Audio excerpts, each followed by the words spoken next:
స్వాగతం. ఈరోజు మనం పరిశుద్ధ గ్రంథంలో ఒక ఆమ్, చాలా ఆసక్తికరమైన నిర్మాణాన్ని చూస్తున్నాం. ముఖ్యంగా పాత నిబంధనలోని మొదటి 5 పుస్తకాలు, వాటికి కొత్త నిబంధనలోని మొదటి 5 పుస్తకాలకు మధ్య కొన్ని ఇతివృత్త సారూప్యతలు ఉన్నాయట. వాటిని కొంచెం లోతుగా చూద్దాం. దీనికి మనకున్న ఆధారం డాక్టర్ శ్రీనివాస్ మలపోలుగారు సంకలనం చేసిన పరిశుద్ధ గ్రంథంలోని సారూప్యత అనే పత్రం. అంజలి పుల్లల చెరువుగారు దీన్ని సమర్పించారు. అంటే మన లక్ష్యం ఈ పాత గ్రంథాలు ఒకదానితో ఒకటి ఎలా సంబంధం కలిగి ఉన్నాయో, వాటిలో ఉన్న ముఖ్య సందేశాలేమిటో అర్థం చేసుకోవడానికి ప్రయత్నించడం. అవును, సరిగ్గా చెప్పారు. ఇలాంటి సారూప్యతలను గమనించడం బైబిల్ మొత్తం నిర్మాణం గురించి, దాని సందేశం ఎంత స్థిరంగా ఉందో అర్థం చేసుకోవడానికి కొత్త ఆలోచనలిస్తుంది. ఇవి కేవలం అలా అనుకోకుండా కనిపించే పోలికలా, లేక ఇందులో ఏదైనా లోతైన అర్థముందా అనేది చూడటం ఆసక్తికరంగా ఉంటుంది. నిజమే. బైబిల్ తన కథను ఎలా అల్లుకుంటూ వచ్చిందో తెలుసుకోవడానికి ఇదొక కీలకం లాంటిది. సరే, అయితే తాళం చెవితో తలుపు తెరిచి చూద్దాం. మొదటి జతతో మొదలు పెడదాం. ఆదికాండం, ఇంకా మత్తయి సువార్త. ఆదికాండం అనగానే సృష్టి, మానవుల ఆరంభం, ఆ తర్వాత వాళ్ల పతనం, కథకొక ఆరంభం లాంటిది కదా. అవును, అది ఆరంభం.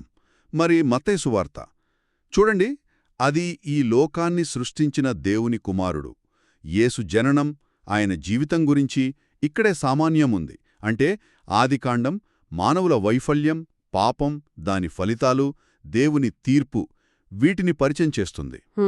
అయితే మత్తయి సువార్త దానికి దేవుడిచ్చిన పరిష్కారం చూపిస్తుంది. అంటే పడిపోయిన మానవాళిని పైకి లేపడానికి, పాప క్షమాపణ ఇవ్వడానికి దేవుడే మనిషిగా రావడం, చివరికి బలి అవడం, మంచి విషయాలు బోధించడం, ఇవన్నీ మత్తయిలో ఉంటాయి. ఆదికాండం ఒక ప్రశ్న వేస్తే మత్తయి దానికి జవాబిచ్చినట్లు అనిపిస్తుంది. ఆ పోలిక చాలా బావుంది. ఆదికాండం సమస్యను చూపిస్తే మత్తయి పరిష్కారం వైపు కథ 2 చివరలను కలిపినట్టుగా సృష్టి నుండి విమోచనకు ప్రయాణం మొదలైనట్టుంది. ఖచ్చితంగా. ఇది మొత్తం బైబిల్ కథకు పునాది లాంటిది.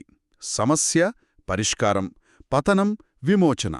మరి ఈ విమోచన అనే ఆలోచనతోనే ముందుకు వెళితే రెండవ జత నిర్గమకాండం మరియు మార్కు సువార్త. ఇది కూడా ఆసక్తికరంగానే ఉంది. నిర్గమకాండం అంటేనే విడుదల కదా. బానిసత్వం నుండి విడుదల, ఐగుప్తు నుండి ఇశ్రాయేలీలు బయటకు రావడం. అవును, నిర్గమకాండం ఒక భౌతిక విడుదల కథ. బానిసత్వం నుండి వాగ్దాన దేశం వైపు వాళ్ల ప్రయాణం. దీనికి సమాంతరంగా మార్కు సువార్తను చూస్తే అక్కడ యేసు ప్రజలను పాపం, రోగం, దుష్టశక్తుల బంధకాల నుండి విడిపించడం కనిపిస్తుంది. అంటే ఇది ఆధ్యాత్మిక విడుదల అన్నమాట. సరిగ్గా, ఇదొక రకమైన ఆధ్యాత్మిక విడుదల. ఇక్కడ ఇంకో ముఖ్య విషయముంది. నిర్గమకాండంలో దేవుడు ఇశ్రాయేలీలకు ధర్మశాస్త్రమిచ్చాడు. అంటే నియమాలు, కట్టడలు. అవును, వాళ్లు ఎలా బ్రతకాలో చెప్పి వాళ్లతో ఒక ఒప్పందం చేసుకున్నాడు. దేవుని నిబంధన అంటాం కదా, అది. ఆ కాలానికి అది దేవునితో సంబంధానికి ఒక మార్గం. మరి మార్కు సువార్తలో ఎలా? మార్కులో యేసు ఏం చేశాడనే దానిపై ఎక్కువ దృష్టి ఉంటుంది. ఆయన చేసిన అద్భుతాలు, స్వస్థతలు, చెప్పిన ఉపమానాలు. నియమాల కంటే క్రీస్తు శక్తి, ఆయన చేసే సేవ, ఆయనను అనుసరించడమంటే ఏమిటి అనేది మార్కు చూపిస్తాడు. అర్థమైంది. అంటే చూడండి, భౌతిక విడుదల నుండి ఆధ్యాత్మిక విడుదలకు, నియమాల మీద ఆధారపడ్డ సంబంధం నుండి క్రీస్తు కృపాశక్తి మీద ఆధారపడ్డ సంబంధానికి ఒక మార్పు కనిపిస్తోంది. మార్కులో యేసు ఎప్పుడూ పనిచేస్తూ విడుదల ప్రకటిస్తూ ఉంటాడు. ఒక క్రియాశీల విమోచకుడు. ఆ మార్పు స్పష్టంగా కనిపిస్తోంది. భౌతిక బానిసత్వం నుండి ఆధ్యాత్మిక బంధకాల విడుదల వరకు. ఒకే థీమ్, కాని లోతైన అర్థం. సరే, విడుదల దొరికింది, దేవునితో సంబంధం ఏర్పడింది. కాని ఆ దేవుడు పవిత్రుడు, ఆయన్ని ఎలా కలవాలి? ఈ ప్రశ్న మనల్ని 3వ జతకు తీసుకొస్తుంది. లేవియకాండం మరియు లూకా సువార్త. లేవియకాండం అంటే చాలామందికి కొంచెం చదవడానికి కష్టంగా అనిపిస్తుంది కదా. బలులు, ఆచారాలు, పవిత్రత నియమాలు, వీటితో నిండి ఉంటుంది. నిజమే, పైకి చూస్తే అది కేవలము నియమాల పుస్తకంలాగే ఉంటుంది. కాని దాని కేంద్రం పవిత్రత. పాపులైన మనుషులు పవిత్రుడైన దేవునితో ఎలా కలిసి ఉండగలరు? ఆయనని ఎలా సమీపించగలరు? ఈ ప్రశ్నలకు లేవియాకాండం సమాధానం చెప్పడానికి ప్రయత్నిస్తుంది. బలులు, యాజకత్వం ఇవన్నీ దేవునికి మనిషికి మధ్య ఉన్న దూరాన్ని తగ్గించడానికి ఆ కాలంలో చేసిన ఏర్పాటు.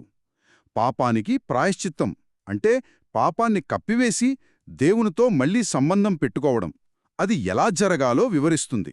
అంటే ఆనాటి బలులు పద్ధతులు దేవుణ్ణి సమీపించడానికి ఒక దారి అన్నమాట.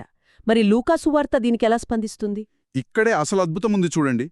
లూకాసు వార్త దేవుని కృప, కనికరం ఎలా అట్టడుగు వర్గాల వారికి, పాపులకు, సమాజం దూరంగా పెట్టిన వారికి అందిందో చూపిస్తుంది. లేవియాకాండం పవిత్రతను నొక్కి చెబితే లూకా ఆ పవిత్రతను అందరికీ అందుబాటులోకి తెచ్చిన క్రీస్తును చూపిస్తాడు. ఓ మోషే ఇజ్రాయేలీల కోసం నిలబడితే యేసు పాపుల కోసం నిలబడి క్షమాపణ ప్రకటిస్తాడు.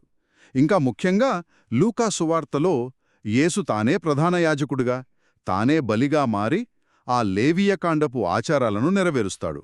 తానే బలిగా మారడం. అవును. పరిశుద్ధాత్మ ద్వారా దేవుని రాజ్యం ఎలా వస్తుందో పరిచర్యలో స్త్రీల పాత్ర కూడా లూకా వివరిస్తాడు. అయితే ఇక్కడొక ప్రశ్న. లేవియాకాండంలో చెప్పిన ఆ బలులు, ఆచారాలు క్రీస్తు ద్వారా నెరవేరాయి అంటున్నారు కదా, అంటే అవి కేవలం పాత కథలుగా మిగిలిపోయాయా? వాటికింకా ఏదైనా ప్రాముఖ్యత ఉందా? మంచి ప్రశ్న అడిగారు. అవి కేవలం పాత కథలు కావు. వీటిని మనం ఛాయలు లేదా ముందు సూచనలు అనొచ్చు. ఛాయలు? అవును. అంటే భవిష్యత్తులో క్రీస్తు చేయబోయే సంపూర్ణమైన బలికి, ఆయన ద్వారా దొరికే పూర్తి ప్రాయశ్చిత్తానికి ఇవి ముందస్తు సూచనలు, నీడల లాంటివి. అసలు నిజమైన రూపం అంటే క్రీస్తు వచ్చినప్పుడు ఈ నీడల పని పూర్తవుతుంది. కాని ఆ నీడలను అర్థం చేసుకుంటేనే అసలు రూపం ఎంత గొప్పదో పూర్తిగా తెలుస్తుంది. యాగం యొక్క పూర్తి అర్థం తెలియదన్నమాట. సరిగ్గా. దాని లోతు తెలీదు. అర్థమైంది. ఆ పాత నిబంధన ఆచారాలు కొత్త నిబంధన వెలుగులో కొత్త అర్థాన్ని సంతరించుకుంటాయి. చాలా బావుంది. సరే, దేవునితో సంబంధం ఏర్పడింది. కాని ఆ సంబంధంలో కొనసాగడం, విశ్వాసంగా జీవించడం అది మరో సవాలు. ఇది మనల్ని 4వ జతకు తీసుకువెళ్తుంది. సంఖ్యాకాండం మరియు యోహాను సువార్త. సంఖ్యాకాండం పేర్లోనే ఉంది. లెక్కలు, ఇశ్రాయేలీల జనాభా లెక్కలు, వాళ్ల అరణ్య ప్రయాణం, వాళ్ల అవిశ్వాసం, తిరుగుబాట్లు ఇవన్నీ ఉంటాయి కదా. అవును. సంఖ్యాకాండం వాళ్ల ప్రయాణంలో ఎదురైన కష్టాలను, ముఖ్యంగా వాళ్ల అవిశ్వాసాన్ని నమోదు చేస్తుంది. దేవుడు వాళ్లకు సీనాయి పర్వతం దగ్గర ఒక క్రమమైన జీవితం, ఆరాధనా పద్ధతులు ఇచ్చినా వాళ్లు తరచుగా దేవుడి మీద నమ్మకం కోల్పోయారు, వెనక్కి తిరిగి చూడాలనుకున్నారు. అందుకే వాగ్దాన దేశంలో ప్రవేశించలేకపోయారు. అవును, ఆ తరం వాళ్లు. వారి అవిశ్వాసం వల్లనే. మరి దీనికి యోహాను సువార్త ఎలా ప్రతిస్పందిస్తుంది? యోహాను సువార్త విశ్వాసం ఎంత ముఖ్యమో దాని ఫలితాలు ఏంటో నొక్కి చెబుతుంది. యేసును నమ్మడం ద్వారా నూతన జననం అంటే ఆధ్యాత్మికంగా మళ్లీ పుట్టడం పొంది నిత్యజీవం ఎలా వస్తుందో వివరిస్తోంది. నిత్యజీవం? అవును. నిత్యజీవం అంటే కేవలం ఎక్కువ కాలం బ్రతకడం కాదు, దేవునితో ఎప్పటికీ ఉండే ఒక మంచి సంబంధంలో జీవించడం. సంఖ్యాకాండంలో ఇశ్రాయేలీల అవిశ్వాసం చూస్తే యోహానులో యేసు అనేక సూచక క్రియలు అంటే అద్భుతాలు చేయడం ద్వారా ప్రజల్లో విశ్వాసం పుట్టించడానికి ప్రయత్నించడం చూస్తాం. అంతేకాదు కదా, యోహాను సువార్తలో యేసు నేనే మార్గం, సత్యం, జీవం అని చెప్పడం కూడా సంఖ్యాకాండం నేపథ్యంతో చూస్తే ఇంకా శక్తివంతంగా అనిపిస్తుంది. అరణ్యంలో దారి తెలియనప్పుడు దేవుడు నడిపించినట్లు ఇప్పుడు యేసు తానే ఆ మార్గమని చెబుతున్నాడు. ఖచ్చితంగా. ఆ ప్రకటన సంఖ్యాకాండంలోని భౌతిక మార్గదర్శకత్వానికి, ఆధ్యాత్మిక పరిపూర్ణత లాంటిది. అవిశ్వాసం నుండి విశ్వాసానికి, తాత్కాలిక ప్రయాణం నుండి నిత్యజీవానికి ఒక మార్పును ఈ జత చూపిస్తోంది. సారి చెప్పిన ధర్మశాస్త్రం అలా అర్థం చేసుకోవచ్చా? మోషే వాగ్దాన భూమిలోకి వెళ్లే ముందు కొత్త తరానికి దేవుని ఆజ్ఞలను, నిబంధనను మళ్లీ గుర్తు చెయ్యడం. అవును, సరిగ్గా అదే. అరణ్యంలో పుట్టిన కొత్త తరానికి కనాను దేశంలో ఎలా జీవించాలో, దేవునితో చేసుకున్న ఒప్పందం అంటే నిబంధన ఎలా కాపాడుకోవాలో మోషే మళ్లీ వివరిస్తాడు. నిబంధన అంటే దేవునికి ప్రజలకు మధ్య ఒక ప్రత్యేక ఒప్పందం లాంటిది. అవును. వాగ్దానాలు, బాధ్యతలు రెండూ ఉంటాయి.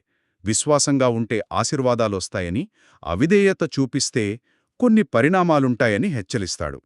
ఇదొక రకంగా ఇశ్రాయేలీయులను వారి కొత్త జీవితానికి సిద్ధం చేయడం. మరి అపోస్తలుల కార్యములు దీనికి ఎలా కొనసాగింపు? అపోస్తలుల కార్యములు ఒక కొత్త ఆరంభాన్ని చూపిస్తుంది. యేసు పైకి వెళ్ళిపోయాక ఆయన శిష్యుల మీద పరిశుద్ధాత్మ అంటే దేవుని శక్తి, ఆయన ప్రత్యక్షత దిగిరావడం, వాళ్లకు ధైర్యం, శక్తి రావడం చూస్తాం. ద్వితీయోపదేశకాండంలో ఇశ్రాయేలీయులు భౌతికమైన వాగ్దాన భూమిలోకి వెళ్తే, అపోస్తలుల కార్యములలో విశ్వాసులు పరిశుద్ధాత్మ శక్తితో నింపబడి సువార్తను యెరూషలేము నుండి యూదయ, సమరయ, చివరికి ప్రపంచమంతటికీ తీసుకువెళ్తారు. అంటే ఇక్కడ కూడా ఒక రకమైన ప్రవేశం జరుగుతోంది, కాని అది భౌగోళికం కాదు, ఆధ్యాత్మికం, విశ్వవ్యాప్తం. సరిగ్గా చెప్పారు. సౌలు అనే ఒక హింసకుడు పౌలుగా మారి అన్యజనులకు అంటే యూదులు కానివారికి సువార్త ప్రకటించడం, వాళ్ల మధ్య సంఘాలు స్థాపించడం చూస్తాం. అవును. ఇది ద్వితీయోపదేశకాండంలోని ఇశ్రాయేలు అనే ఒక్క జాతితో దేవుని నిబంధన అనే ఆలోచనను విస్తరింపజేస్తోంది. ఇప్పుడు క్రీస్తును నమ్మే ప్రతి ఒక్కరూ దేవుని ప్రజలలో భాగం. ఓ, అంటే నిబంధన విస్తరించింది. అవును. ద్వితీయోపదేశకాండంలోని నిబంధన, విశ్వాసం, విధేయత అనే అంశాలు అపోస్తలుల కార్యములలో కొత్త రూపంలో, కొత్త శక్తితో కొనసాగుతాయి. ఇది పాత నిబంధన వాగ్దానం నెరవేరడం, ఇంకా విస్తరించడం. ఈ 5 జతల పోలికలు చూస్తుంటే పాత నిబంధన పునాది పుస్తకాలైన థోరా లేదా పెంటట్యూకుకు అంటే ఆదికాండం నుండి ద్వితీయోపదేశకాండం వరకు, కొత్త నిబంధన పునాది పుస్తకాలైన సువార్తలు, అపోస్తలుల కార్యములకు మధ్య ఒక స్పష్టమైన నమూనా కనిపిస్తోంది. అవును, ఆ నమూనా చాలా బలంగా ఉంది. అయితే ఈ పత్రంలో లేవియకాండం గురించి ప్రత్యేకంగా చెప్పిన ఒక విషయం ఉంది. దాన్ని మనం మర్చిపోకూడదు.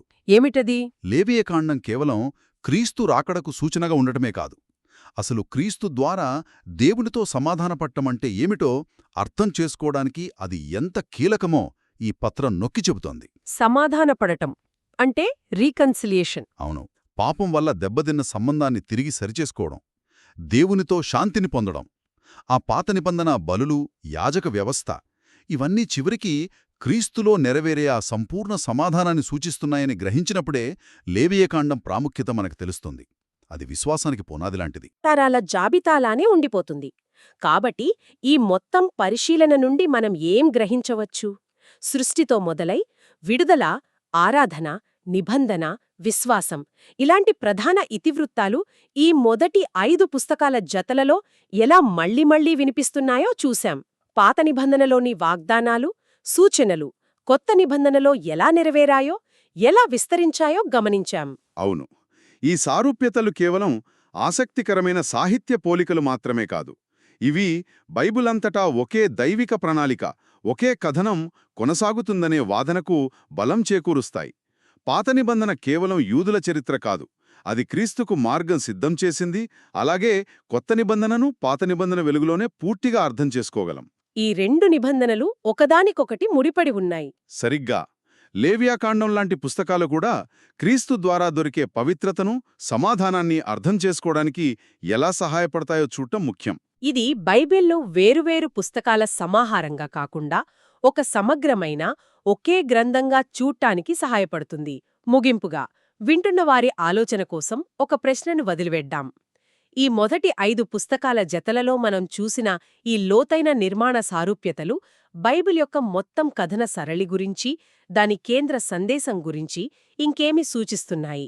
బహుశా బైబిల్లోని తర్వాతి పుస్తకాలలో కూడా, ఉదాహరణకు పాత నిబంధనలోని చరిత్ర గ్రంథాలకు, కీర్తనలకు, ప్రవచనాలకు, కొత్త నిబంధనలోని పత్రికలకు, ప్రకటన గ్రంథానికి మధ్య ఇలాంటి సమాంతర నిర్మాణాలను వెతికితే ఇంకా ఏమైనా లోతైన అంతర్దృష్టులు లభిస్తాయేమో. ఇది మనమందరం ఆలోచించాల్సిన విషయం.